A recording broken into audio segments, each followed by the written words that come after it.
Item ಯಾವುದೇ ಇರಲಿ try ಮಾಡಿ ಆಚಿ ಚಿಕನ್ ಮಸಾಲಾ. ಇದು ಹೀಗಿರಬೇಕಾದ್ರೆ ಅದಕ್ಕೆ ನಾನು ಉತ್ತರ ಕೊಡಬೇಕು. ಈ ಎರಡನೇ ಪ್ರಶ್ನೆಗಳಿದೆಯಲ್ಲ, ಬುರುಡೆ ಗ್ಯಾಂಗು, ಇದು ಏನು ಉದ್ದೇಶದಿಂದ ಹಿಂಗೆ ನೀವು ಆಂಟಿ ಹಿಂದೂ ಅಂತೀರಿ ಅಂತ ನನಗೆ ಗೊತ್ತಿಲ್ಲ. ಸತ್ತಿರೋದು ನಮ್ಮ ಹಿಂದೂ ಹೆಣ್ಮಕ್ಳೇ.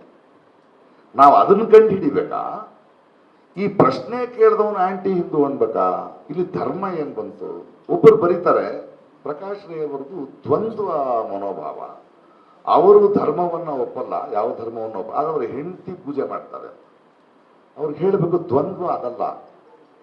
ನನಗೆ ನಂಬಿಕೆ ಇಲ್ದಿದ್ರೆ ನನ್ನ ಹೆಂಡತಿ ನಂಬಿಕೆ ಮೇಲೆ ನಂಗೆ ನಂಬಿಕೆ ಇದೆ, ಅವರನ್ನ ಗೌರವಿಸ್ತೀನಿ. ನಾನು ಮೂಕಾಂಬಿಕೆ ಟೆಂಪಲ್ ಹೋಗ್ತೀನಿ, ಅವಳು ಹೋಮ ಮಾಡಿದ್ರೆ ನೀವು ಚೆನ್ನಾಗಿರ್ಬೇಕು, ಮಗು ಚೆನ್ನಾಗಿರ್ಬೇಕು ಅಂತ ಮಾಡ್ತೀನಿ. ನಾನು ಜಗಳ ಆಡಲ್ಲ ಅಲ್ಲಿ, ನನಗಿಲ್ಲ ಅಷ್ಟೇ. ಶಿರ್ಡಿಗೆ ಹೋಗ್ತೀನಿ, ನನ್ನ ಗೆಳೆಯರಿದ್ದಾರೆ ದಕ್ಷಿಣ ಕನ್ನಡದಲ್ಲಿ, ಕೋಟ್ಯಾಧೀಶರಿದ್ದಾರೆ. ಒಬ್ಬರು ದೇವಸ್ಥಾನದ ಇದು ಮಾಡಿಸ್ತಾರೆ, 1 ಕೋಟಿ ರೂಪಾಯಿ ಖರ್ಚು ಮಾಡಿದ್ರು ಮೊನ್ನೆ. ಅದರಲ್ಲಿ ಅವ್ರಿಗೆ ಮನಃಶಾಂತಿ ಇದೆ. ನನಗ 1 ಕೋಟಿ ರೂಪಾಯಿನ ರಂಗಭೂಮಿ, ಕೆಲವರು ಫೀಸು, ಕೆಲವರು ಮನೆ ಕಟ್ಟೋದಕ್ಕೆ ಯೂಸ್ ಮಾಡ್ತಾರೆ. ಅದ್ರಲ್ಲಿ ನನಗೆ ಮನಃಶಾಂತಿ ಇದೆ. ಅವರವರ ಭಾವಕ್ಕೆ, ಅವರವರ ಭಕ್ತಿಗೆ ಇಲ್ಲಿ ಜಗಳ ಏನು ಬಂತು? ಅದು ಸರಿ, ಇದು ಸರಿ. ನಾನೇನು ಹೇಳ್ತಿದ್ದೀನಿ ಅಂದ್ರೆ, ಚಿನ್ನಯ್ಯನ ಹೇಳಿಕೆಯನ್ನು ನಿಜ ನಿಮಗೆ ಹೇಳಿದ್ದೀನಿ.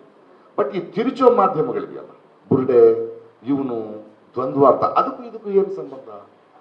ಡಿಮಾನಿಟೈಸೇಷನ್ ಬಗ್ಗೆ ಕೇಳಿದ್ರೆ ಆಂಟಿ ಹಿಂದೂ ಅಂತಾರೆ, ಯಾಕ್ರಿ ಡಿಲಿಮಿಟೇಷನ್ ಅಂದ್ರೆ ಆಂಟಿ ಹಿಂದೂ ಅಂತಾರೆ, ಪೆಟ್ರೋಲ್ ಬೆಲೆ ಜಾಸ್ತಿ ಆಯ್ತು ಸರ್ಕಾರಕ್ಕೆ ಏನು ಹೇಳ್ತಾರೆ. ಯಾಕಿದು ಅಂದ್ರೆ, ನಾನು ಒಂದು ಸರ್ಕಾರವನ್ನು ವಿಚಾರ ಪ್ರಶ್ನೆ ಮಾಡ್ತಿದ್ದೀನಿ ಅಂತನಾ? ಹಿಂದೂ ಧರ್ಮ ಎಲ್ರಿಗೂ ರೀ, ನಮಗೇನು ಬೇಕು? ನಮಗಿಲ್ಲ. ನಾನು ದೇವಸ್ಥಾನಕ್ಕೆ ಹೋಗಲ್ಲ, ನನಗೆ ದೇವ್ರ, ನನಗೆ ಮನುಷ್ಯರು ಮುಖ್ಯ. ಕಷ್ಟ ಅಂದ್ರೆ ಇನ್ನೊಬ್ಬ ಮನುಷ್ಯ ಆಗ್ತಾನೆ ಅಂತ ನಾನು ಹೆಂಡ್ತಿ ನಂಬ್ತಾರೆ, ಗೆಳೆಯರು ನಂಬ್ತಾರೆ. ಬಟ್ ನೀವು ಇದನ್ನ ಪ್ರಕಾಶ್ ಹೀಗೆ ಯಾಕೆ ಯೋಚನೆ ಮಾಡ್ತೀರಿ? ಹೀಗೆ ಯಾಕೆ ಬಿಂಬಿಸಲು ಪ್ರಯತ್ನ ಮಾಡ್ತೀರಿ? ಭಾರತೀಯ ಜನತಾ ಪಾರ್ಟಿ ಅಂತ ಒಂದು ಪಕ್ಷ ಇದ್ರೆ ಅದೊಂದು ಪೊಲಿಟಿಕಲ್ ಪಕ್ಷ ಅಷ್ಟೇ. ಅದ್ರಲ್ಲಿ ಬರೀ ಅದನ್ನ ಪ್ರಶ್ನಿಸಿದ್ರೆ ಆಂಟಿ ಹಿಂದೂ ಅಂದ್ಬಿಟ್ಟು ಧರ್ಮಸ್ಥಳ ಯಾಕೆ, ಒಂದು ನಿಮಿಷ, ಅವ್ರು ಧರ್ಮಸ್ಥಳಕ್ಕೆ ಯಾಕೆ ತರ್ತಿದ್ದಾರೆ? ನಾನು ಚಿನ್ನಯ್ಯನ ಹೇಳಿಕೆ ಧರ್ಮಸ್ಥಳಕ್ಕೆ ಅಪಪ್ರಚಾರ ಮಾಡಲು 200 ಕೋಟಿ ರೂಪಾಯಿ ನಾನು ಎಲ್ಲಿ ತಗೊಳ್ಳಿ? ಅಪಪ್ರಚಾರ ಮಾಡ್ಲಿಕ್ಕೆ ಪ್ರಕಾಶ್ ರೈ ಇದ್ದಾನೆ ಅಂದ್ರೆ ಯಾಕೆ ಹೇಳ್ತೀರಿ ಅದನ್ನ? ಅವನು ಸ್ಟೇಟ್ಮೆಂಟ್ ಕೊಟ್ಟಿದ್ದಾನೆ, ಉತ್ತರ ಕೊಟ್ಟಿದ್ದೀವಿ, ಇನ್ನೂ ಗೊತ್ತಿಲ್ಲ, ಕೋರ್ಟ್ನಲ್ಲಿದೆ. ನಾವೇನು ಯೋಚನೆ ಮಾಡಬೇಕು?